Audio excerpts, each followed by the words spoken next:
नमस्कार, मैं डॉक्टर श्रद्धा वशिष्ठ आपका हमारे YouTube चैनल सबकी शिक्षा में बेहद स्वागत करती हूँ। हमारे बहुत से व्यूअर्स हमसे सवाल करते हैं कि मैम आप हमें बताइए कि आर्म्ड फोर्सेस के लिए केंद्रीय विद्यालय दाखिला में क्या स्पेशल प्रोविजन है। कई व्यूअर्स यह पूछते हैं कि मैम आप पैरा मिलिट्री फोर्सेस के बारे में जानकारी दें कि केंद्रीय विद्यालय एडमिशन में उन्हें क्या स्पेशल प्रोविजन यानी कि विशेष प्रावधान का प्रबंध किया गया है। लेकिन उससे पहले हम आप सभी से विनती करना चाहेंगे कि हमारे आत्मविश्वास को बढ़ाने के लिए हमारी इस वीडियो को लाइक जरूर करिएगा और हमारे YouTube चैनल सबकी शिक्षा को सब्सक्राइब जरूर करिएगा। तो चलिए अब हम बात करें उन स्पेशल प्रोविजंस के बारे में या फिर उन विशेष प्रावधान के बारे में जो केंद्रीय विद्यालय संघ ने आर्म्ड फोर्सेस और पैरामिलिट्री फोर्सेस के बारे में इनकी व्यवस्था की है। हम आपको केंद्रीय विद्यालय संघ की गाइडलाइन से पढ़कर बताएंगे। आप चाहें तो केंद्रीय विद्यालय संघ की गाइडलाइन केंद्रीय विद्यालय की वेबसाइट से जाकर भी पढ़ सकते हैं। चिल्ड्रन ऑफ रिसिपिएंट्स ऑफ सेना मेडल, नव सेना मेडल, वायु सेना medal would be admitted over and above the class 10th।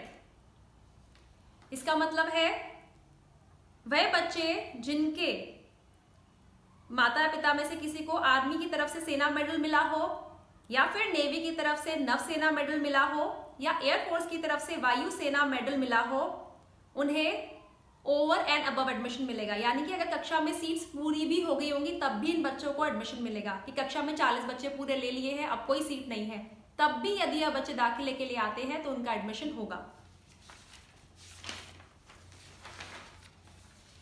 Each Directorate of Education of Armed Forces, that is Army, Air Force and Navy, and Coast Guards can refer 6 cases in admission in an academic year except classes 10th and 12th।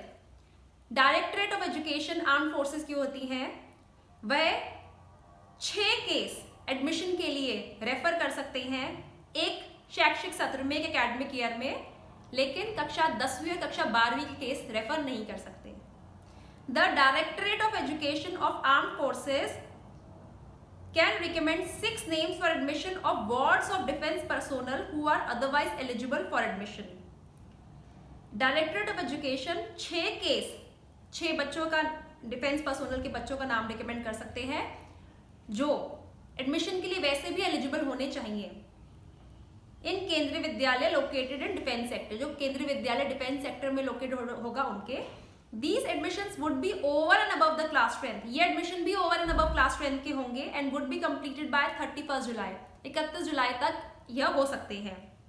However, under this provision, no admission will be made in class 10th and 12th। मतलब कि कक्षा 10वीं और 12वीं में ये recommendation नहीं चल पाएगा। उसके अलावा बाकी किसी भी क्लास में एडमिशन हो सकता है एंड ओवर एंड अबव होगा 31 जुलाई तक हो सकता है। आम तौर पर एडमिशन 30 जून तक होते हैं, लेकिन 31 जुलाई तक हो सकता है। रेफरेंस कहां से आएगी? Directorate of education of armed forces. साथ ही यह भी कहा गया है automatic admission of children in the केंद्रीय विद्यालय on the basis of transfer certificate issued by CBSE affiliated schools run bye armed forces and paramilitary forces and CISF will be entertained only if the parent has been transferred to that place or has the desired to settle at the place after his retirement or transfer to some non-family station or posted in Naxal affected areas and chose to keep the family elsewhere। उन बच्चों का automatic admission केंद्रीय विद्यालय में हो जाएगा जिनके पास transfer certificate होगा CBSE एफिलिएटेड स्कूल का और वह स्कूल रन किए चलाए जा रहे होंगे आर्म्ड फोर्सेस के द्वारा, जिसमें आर्मी, एयरफोर्स और नेवी आती है, और पैरामिलिट्री फोर्सेस के द्वारा जिसमें CRPF, BSF, ITBP आता है, SSB आता है एंड CISF आता है।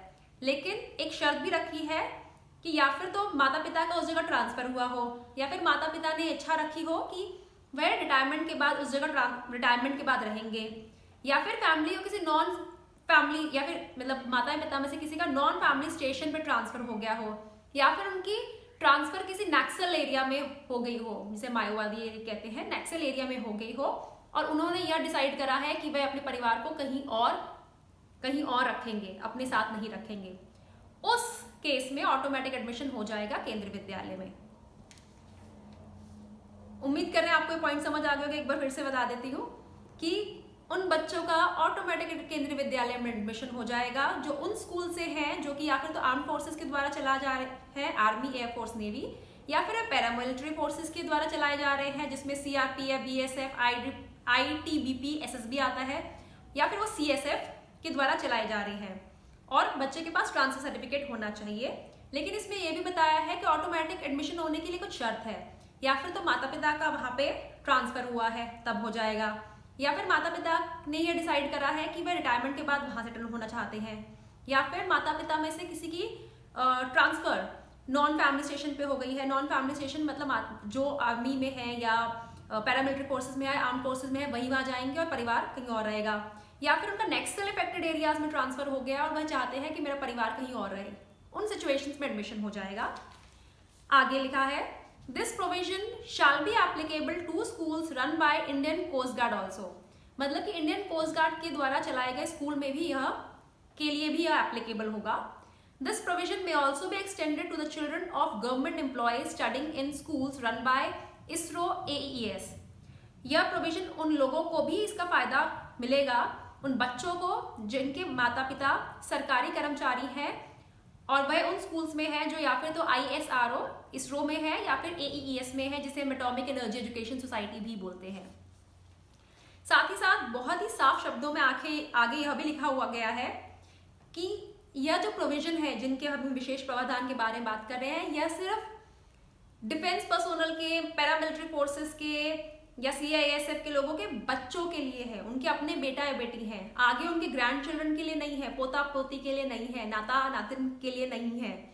It is clarified that above provisions are only for the wards of defense personnel, paramilitary forces, that is CRPF, BSF, ITBP, SSB and CISF, that is sons and daughters only.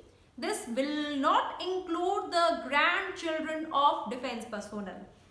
साथ ही साथ एक और बड़ा important point इसमें बताया गया है कि provisions of KVS admission guidelines including the eligibility criteria for age and marks will be followed in the letter and spirit. मतलब कि आपको उम्र भी और आपके एलिजिबिलिटी क्राइटेरिया जो बाकी चीजों को लेकर होता है वह पूरा होना चाहिए, एडमिशन तभी होगा। साथ ही एक और बात बहुत साफ तौर पर कही गई है कि कई बार ऐसा होता है कि जब बच्चों का एडमिशन करवाया जाता है तो पिछले स्कूल में फीस पे करी होती है आगे के महीनों की, टीसी ले लेते हैं, स्कूल आगे वाले महीने जो उनकी ऑलरेडी फीस पे करी उनकी वापस नहीं करता।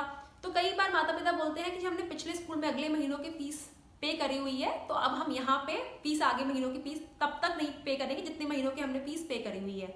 ऐसा नहीं होगा।